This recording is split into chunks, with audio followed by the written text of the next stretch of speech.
মণ্ডলী উপস্থিতি, সাংবাদিক ভাই এবং আয়োজকবৃন্দ যারা আজকের এই মহতী অনুষ্ঠানের আয়োজন করেছেন,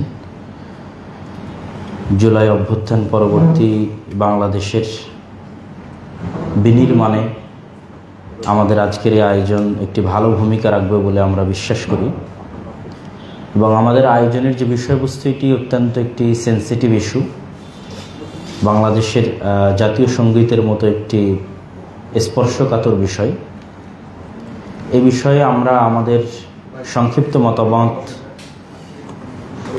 যুক্তিতর্ক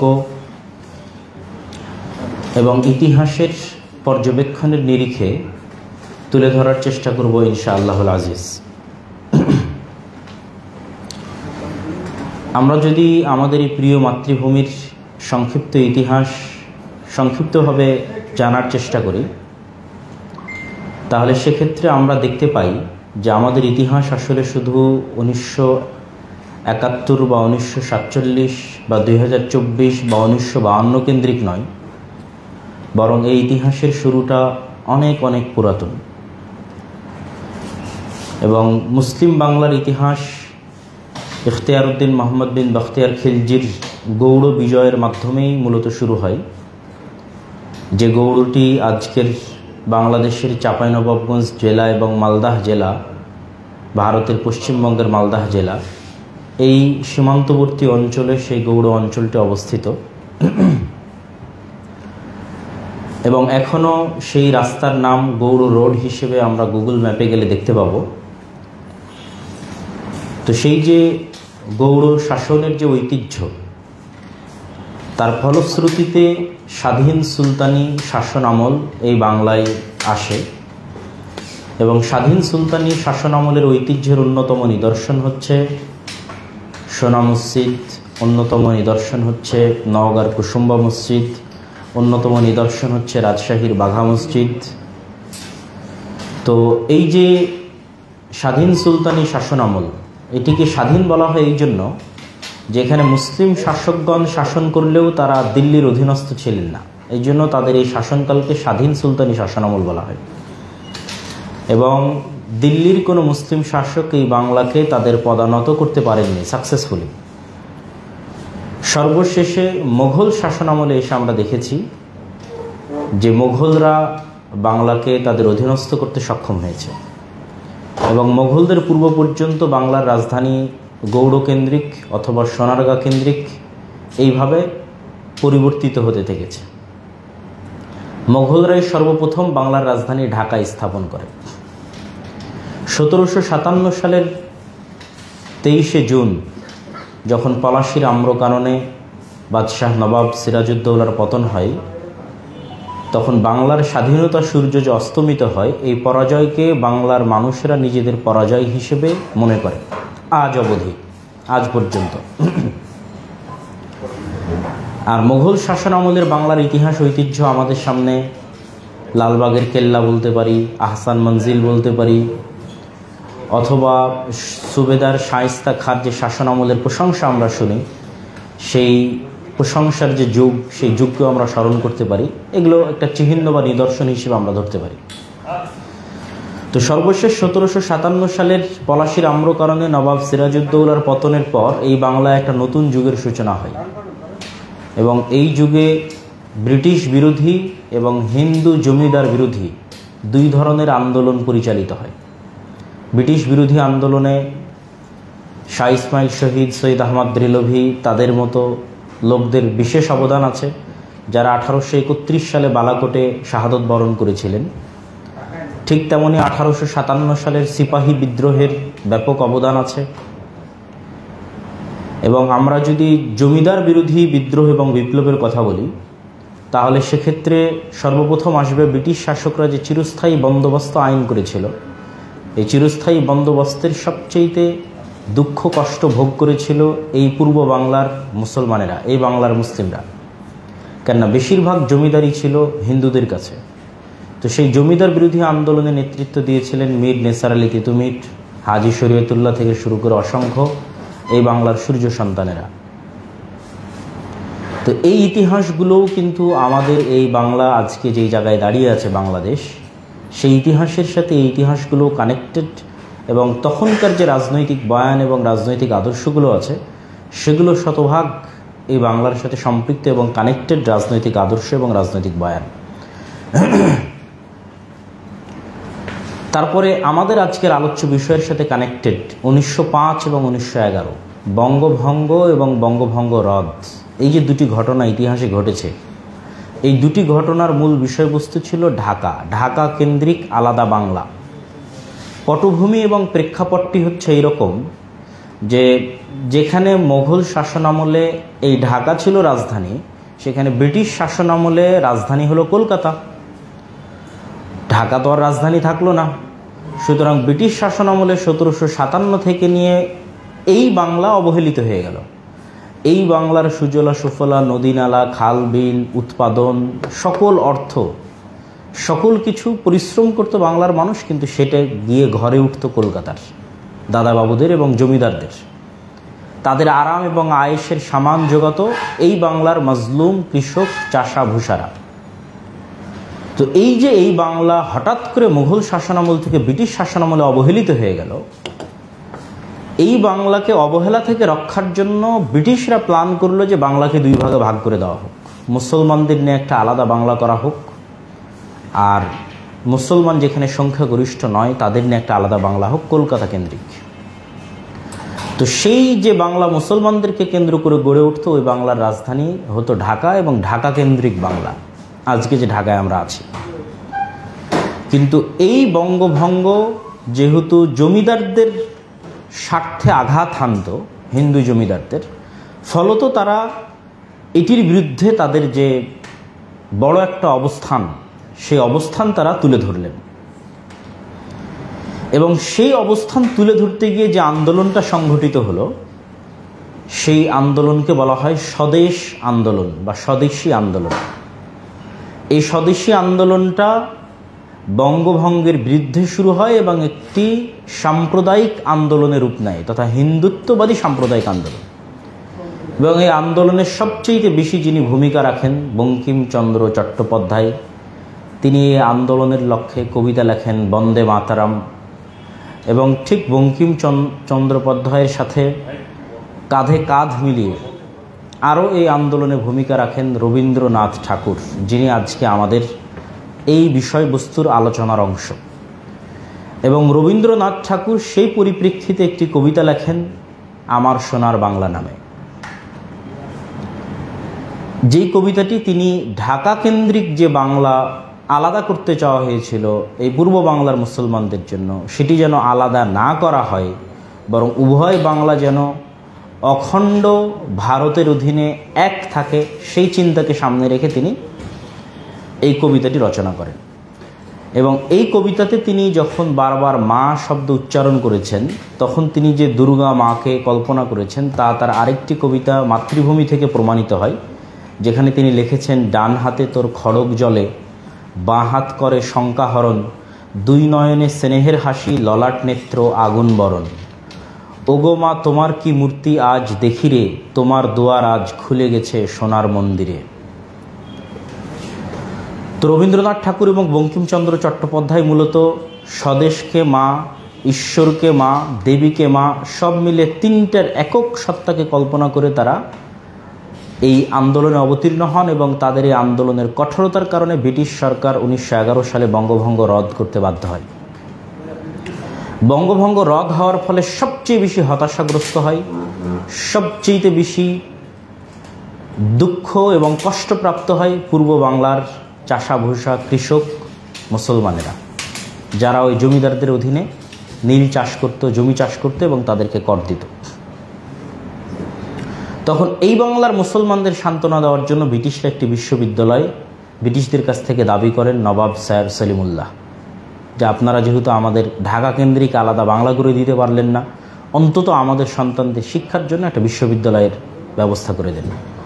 এবং সেই লক্ষ্যে তিনি ঢাকা বিশ্ববিদ্যালয়, ঢাকা মেডিকেল কলেজ এবং বুয়েট আজকে যেই জমির উপর প্রতিষ্ঠিত আছে, এখানে প্রায় তিনি 600 একর জমি নবাব স্যার সলিমুল্লাহ এককভাবে দান করেন। এবং তার দানের উপর এখানে ঢাকা বিশ্ববিদ্যালয়কে কেন্দ্র করে, ঢাকা মেডিকেল কলেজকে কেন্দ্র করে, বুয়েটকে কেন্দ্র করে এই অবহেলিত জমিদারদের কর্তৃক নিষ্পেষিত মাজলুম এই বাংলার মানুষের উন্নয়নের যাত্রা শুরু হয়। আজকের যে স্বাধীন বাংলাদেশ, এই স্বাধীন বাংলাদেশের ভিত্তিপ্রস্তর স্থাপিত হয় 1905-এর বঙ্গভঙ্গে এবং 1911-র পরে ঢাকা বিশ্ববিদ্যালয় প্রতিষ্ঠার মাধ্যমে। সম্মানিত উপস্থিতি, কিন্তু দুঃখজনক হলেও সত্য যে আজ যেই জমিদার বাবুরা ঢাকা কেন্দ্রিক বাংলার বিরোধিতা করেছিলেন, ঢাকা বিশ্ববিদ্যালয়ের বিরোধিতা করেছিলেন, তাদের রচিত হিন্দুত্ববাদী অখণ্ড ভারতের কল্পনায় রচিত অথবা অখণ্ড বাংলার কল্পনায় রচিত সঙ্গীতকেই আমাদের দেশের জাতীয় সঙ্গীতে রূপান্তর করা হয়। এবং এই প্রেক্ষাপটে আমরা আরও কয়েকটি বিষয় ফুটিয়ে তুলতে চাই। কবি হিসেবে রবীন্দ্রনাথ ঠাকুরের প্রতি আমাদের কোনো অভিযোগ বা আমাদের কোনো বক্তব্য নাই। সাহিত্য চর্চা এবং শিল্প চর্চার প্রতি আমাদের কোনো অভিযোগ নাই। প্রতিটি দেশের জাতীয় সঙ্গীত থাকবে, এটি নিয়েও আমাদের কোনো বক্তব্য নাই। জাতীয় সঙ্গীতের প্রতি সম্মান এবং শ্রদ্ধার বিষয় নিয়েও আমাদের কোনো বক্তব্য নাই। কিন্তু আমাদের প্রশ্নটা হচ্ছে সম্পূর্ণরূপে রাজনৈতিক আদর্শের জায়গা থেকে। স্বাধীন বাংলাদেশ যেই তত্ত্বের উপর প্রতিষ্ঠিত হয়েছে সেটির জায়গা থেকে। রবীন্দ্রনাথ ঠাকুরের সকল প্রবন্ধ, সকল কবিতা এবং উপন্যাসও যদি পড়া হয়, তাহলে আপনি সেখানে কোনো মতেই মুসলমান সমাজকে প্রাসঙ্গিক পাবেন না। এমনকি তার উপন্যাসে জারদ সন্তানকে কেন্দ্র করেও তিনি একটি উপন্যাস লিখেছেন সমাজের অবহেলিত একটি অংশকে তুলে নিয়ে আসার জন্য, কিন্তু তারপরও তার উপন্যাসে আপনি মুসলমানদের কোনো প্রসঙ্গ পাবেন না। এই জন্য আবুল মনসুর আহমেদ লিখেছিলেন যে রবীন্দ্রনাথ ঠাকুরের লেখায় কতবার শারদীয় পূজার আনন্দময় মা এসেছে গিয়েছে, কিন্তু একদিনও তার বিশ্বের আকাশে ঈদের চাঁদ ওঠেনি। এবং কবি সাহিত্যিক আবদুল্লাহ আল মতি এবং মোতাহির হোসেন চৌধুরী এবং আবুল ফজল সহ অনেকেই রবীন্দ্রনাথ ঠাকুরকে এ বিষয়ে জিজ্ঞেস করেছিলেন যে আপনার লেখায় কেন মুসলমানদের প্রসঙ্গ, মুসলমানদের সমাজ সংস্কৃতি কখনো উঠে আসে না। তো তার উত্তরের সারমর্ম ছিল যে তিনি মুসলমানদের নিয়ে ইন্টারেস্টেড না, এই জন্য উঠে আসে না। এমনকি বঙ্কিমচন্দ্র চট্টোপাধ্যায়ের সাম্প্রদায়িক যে গানগুলো তিনি রচনা করতেন, ওই সাম্প্রদায়িক গান নিয়ে যখন সমগ্র বাংলায় সমালোচনা হয়, তখন রবি ঠাকুর উত্তরে বলেছিলেন মুসলমানদের উচিত নিজেদের সাহিত্য নিজেরাই তৈরি করা। এটি তিনি পাল্টা উত্তরে বলেছিলেন। এই জন্য রবীন্দ্রনাথ ঠাকুর কখনোই এই বাংলার সাথে সাহিত্যিকভাবে এবং রাজনৈতিকভাবে প্রাসঙ্গিক ছিলেন না। তিনি একভাবেই প্রাসঙ্গিক ছিলেন, তার জমিদারি ছিল এই বাংলায়। তার জমিদারি ছিল কুষ্টিয়ার শিলাইদহে, তার জমিদারি ছিল সিরাজগঞ্জের শাহজাদপুরে, তার জমিদারি ছিল নাটোরে, তার জমিদারি ছিল রাজশাহীতে। কিন্তু আশ্চর্যজনক হলেও সত্য যে তার এত ব্যাপক সংখ্যক জমিদারি এই সমস্ত অঞ্চলে থাকলেও তিনি শান্তিনিকেতন কিন্তু এই অঞ্চলে প্রতিষ্ঠা করেননি। শুধু তাই নয়, রবীন্দ্রনাথ ঠাকুরকে সর্বপ্রথম এই বাংলায় রাজনৈতিকভাবে পরিচিত করা হয় এক সুদূর প্রসারী অভিসন্ধিকে সামনে রেখে, এবং হিন্দুত্ববাদী অখণ্ড ভারত প্রতিষ্ঠার যে পরিকল্পনা, সেই পরিকল্পনার অংশ হিসেবে সর্বপ্রথম 60-এর দশকে রাজনৈতিকভাবে এই বাংলায় রবীন্দ্রসঙ্গীতের চর্চা শুরু হয়। এবং সবচেয়ে আশ্চর্যজনক একটা তথ্য আজকে আমি আপনাদের সামনে শেয়ার করি। দৈনিক আজাদ 30শে জুন 1967 সালের সংবাদ পড়ে দেখবেন যে তৎকালীন বাংলার আবুল মনসুর আহমেদ, সৈয়দ আলী আহসান, ফররুখ আহমেদ, তাদের মতো প্রথিতযশা কবি সাহিত্যিকরা এই বাংলার স্বাধীনতা এবং স্থিতিশীলতার জন্য রাজনৈতিক দৃষ্টিভঙ্গি থেকে রবীন্দ্রসঙ্গীতকে নিষিদ্ধ চেয়েছিলেন। দৈনিক আজাদ 30শে জুন 1967। কারা নিষিদ্ধ চেয়েছিলেন? আবুল মনসুর আহমেদ, যিনি আমার দেখা রাজনীতির 50 বছর বইয়ের লেখক এবং যাদের সন্তান এবং পরবর্তী উত্তরসূরিরাই এখন প্রথম আলো এবং ডেইলি স্টার পরিচালনা করতেছে। সৈয়দ আলী হাসান, ফররুখ আহমদ, তাদের মতো বিখ্যাত কবি এবং সাহিত্যিকরা কেন চেয়েছিলেন? কেননা তখন রবীন্দ্রনাথ ঠাকুরের এই রবীন্দ্রসঙ্গীত চর্চাকে পলিটিক্যালি বাঙালি জাতীয়তাবাদকে মুসলিম জাতীয়তাবাদের বিরুদ্ধে দাঁড় করানোর চেষ্টা হচ্ছিল,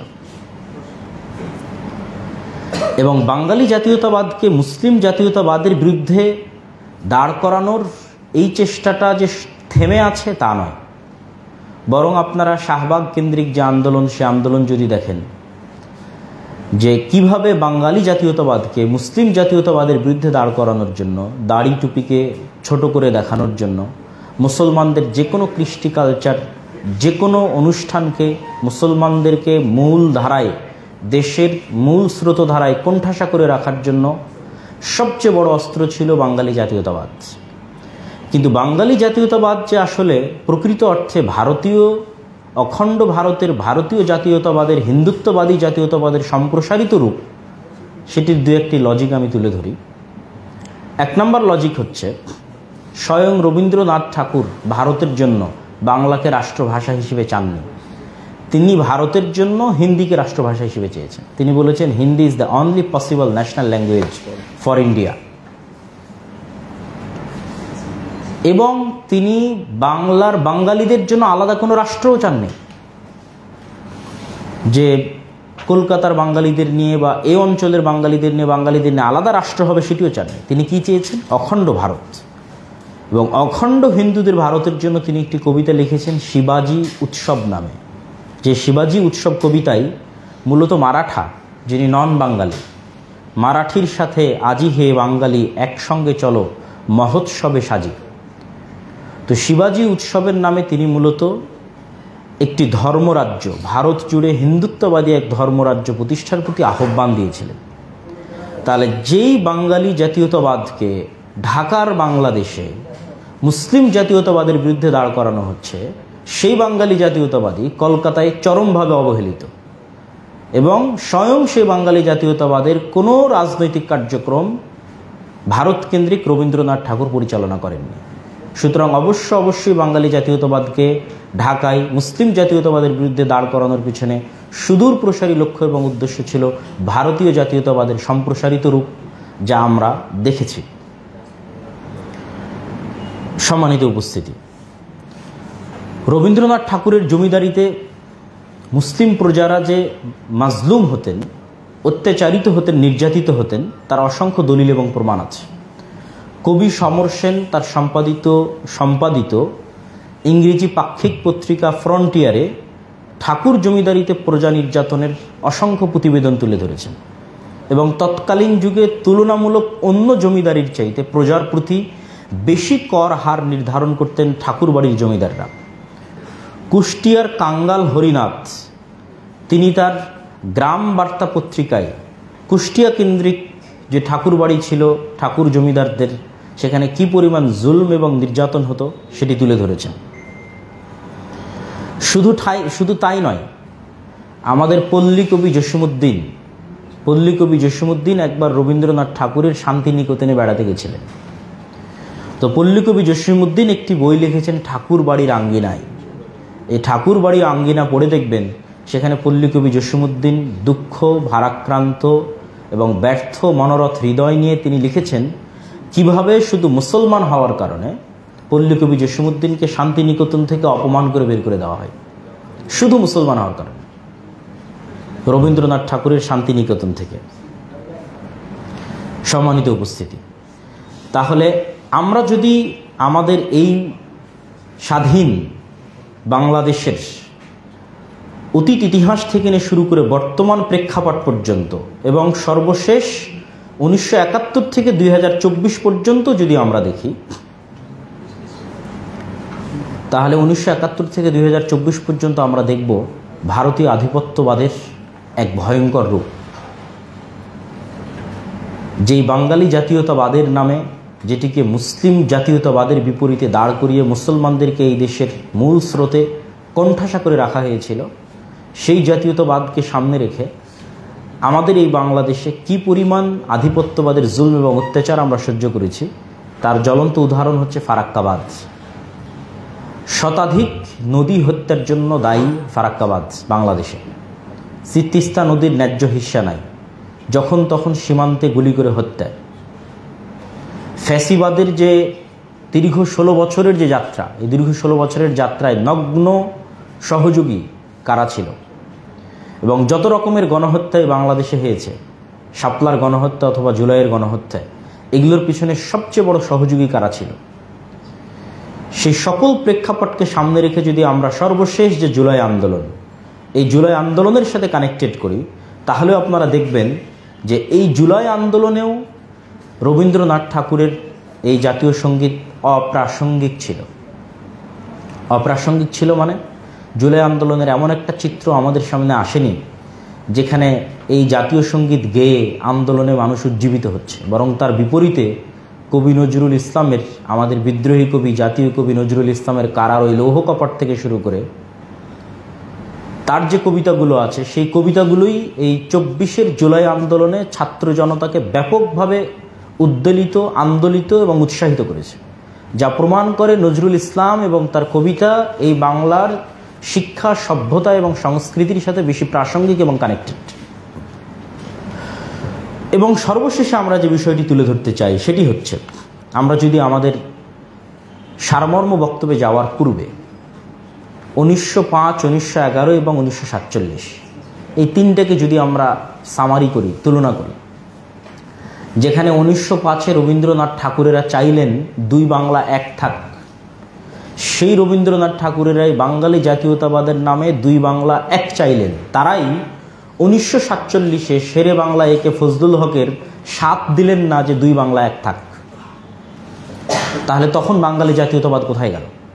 শেরে বাংলা একে ফজলুল হক ব্যাপকভাবে চেষ্টা করেছিলেন যে আমরা ভারতের সাথেও নয়, পাকিস্তানের সাথেও নয়, ঢাকা এবং কলকাতা মিলে সম্পূর্ণ স্বতন্ত্র স্বাধীন বাংলাদেশ প্রতিষ্ঠা করব। কিন্তু শেরে বাংলা একে ফজলুল হকের এই ডাকে কলকাতার দাদাবাবুরা কেউ সাড়া দেননি। তাহলে আপনারাই 1905 এবং 1911-তে আমার সোনার বাংলা লেখে, বন্দে মাতারাম লেখে, এই বাংলাকে মা কল্পনা করে, দেবী কল্পনা করে, ঈশ্বর কল্পনা করে, দুর্গা দেবী কল্পনা করে তার চরণে পা ঠেকানোর মতো আবেগময় কবিতা লেখে মুসলমানদের জন্য ঢাকা বিশ্ববিদ্যালয় হতে দিতে চাইলেন না, মুসলমানদের জন্য ঢাকা কেন্দ্রিক আলাদা একটা রাজ্য এবং দেশ হতে দিতে চাইলেন না। সেই আপনারাই 1947 সালে অখণ্ড বাংলা প্রতিষ্ঠিত হোক তাতে সাথ দিলেন না। তাহলে কি বোঝা গেল? তাহলে বোঝা গেল বাঙালি জাতীয়তাবাদের মূল লক্ষ্য ভারতীয় জাতীয়তাবাদ।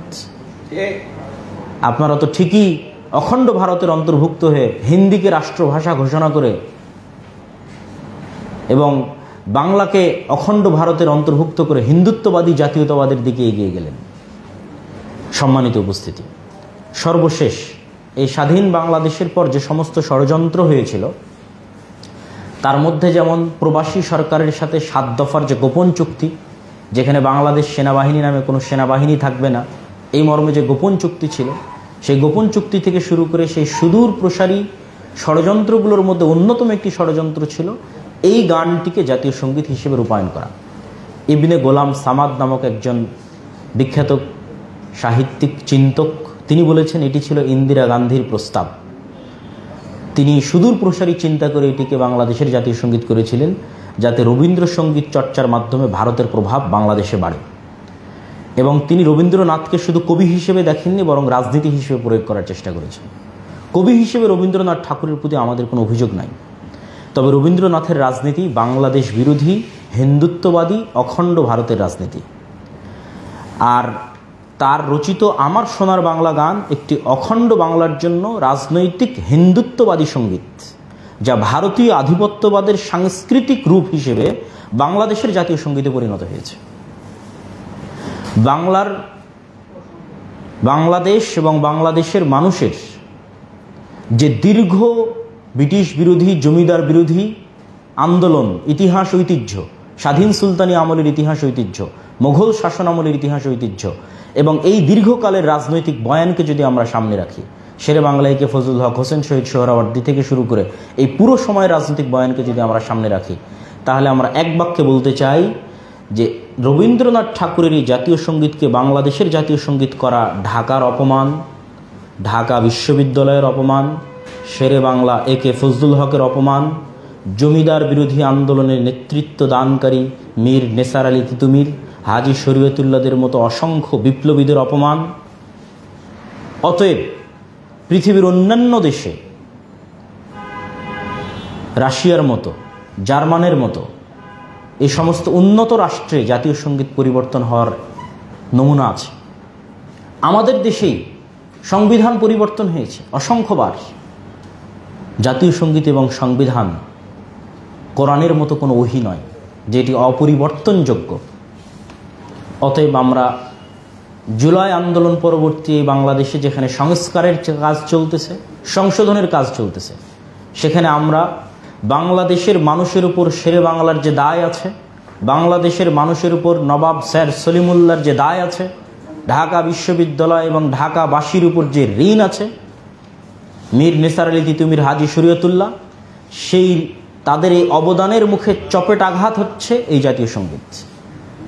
অতএব আমরা সরকার মহোদয়ের প্রতি উদাত্ত আহ্বান জানাতে চাই যে বাংলাদেশের যে সঠিক রাজনৈতিক আদর্শ এবং রাজনৈতিক বয়ান, সেটিকে সামনে রেখে আমরা বলতেছি না যে আপনি একবারই পরিবর্তন করে ফেলেন, আপনি অন্তত জনমত যাচাই করেন, গণভোট আয়োজন করতে পারেন। জনমত যাচাইয়ের মাধ্যমে, গণভোট আয়োজনের মাধ্যমে আপনি দেখেন যে এই দেশের মানুষ কি চায়, এই দেশের মানুষের জীবনযাত্রার সাথে, সংস্কৃতির সাথে কার কবিতা, কার লেখা বেশি প্রাসঙ্গিক এবং বেশি কানেক্টেড। সেই দৃষ্টিকোণ থেকে আপনারা অবশ্যই উদ্যোগ গ্রহণ করবেন যেন বাংলাদেশের যে অখণ্ডতা, বাংলাদেশের যে সার্বভৌমত্ব, ঢাকা কেন্দ্রিক স্বাধীন মুসলিম বাংলার যে গোড়াপত্তন, স্বাধীন সুলতানি শাসনামলের ইতিহাস ঐতিহ্য এবং নবাব আমলের ইতিহাস এবং ঐতিহ্য, ব্রিটিশ বিরোধী এবং জমিদার বিরোধী আন্দোলনের ইতিহাস এবং ঐতিহ্য, এবং শেরে বাংলা একে ফজলুল হক, হোসেন শহীদ সোহরাওয়ার্দীর মতো যে 3 নেতার কবর ঢাকা বিশ্ববিদ্যালয়ে আছে, সেই ঢাকা বিশ্ববিদ্যালয়ের ঐতিহ্যকে সামনে রেখে আমরা চাই এই বাংলার ওই সমস্ত গান এবং ওই সমস্ত সঙ্গীত এবং ওই সমস্ত ব্যক্তিদের লেখনী স্থান পাবে না যারা ঢাকা বিরোধী ছিল, ঢাকা বিশ্ববিদ্যালয় বিরোধী ছিল, এই বাংলার মুসলমানদের বিরোধী ছিল, এবং এই বাংলার মুসলমানদেরকে যারা নিষ্পেষিত করত জমিদারির নামে এবং যাদেরকে চাষা ভূষা বলে নাক সিটকানি দেখাতো। আমরা নিমক হারাম জাতিতে পরিণত হতে চাই না। যারা আমাদের জন্য অবদান রেখে গেছে, যারা ঢাকা বিশ্ববিদ্যালয়ের জন্য অবদান রেখেছে, দেখেন আজ বাংলাদেশের স্বাধীনতা সংগ্রাম বলেন, 24-এর আন্দোলন বলেন, 71-এর আন্দোলন বলেন, 52-র ভাষা আন্দোলন বলেন, শান্তিনিকেতনের ছাত্ররা করেনি, রবীন্দ্র ভারতীর ছাত্ররা করেনি, ঢাকা বিশ্ববিদ্যালয়ের ছাত্ররা করেছে।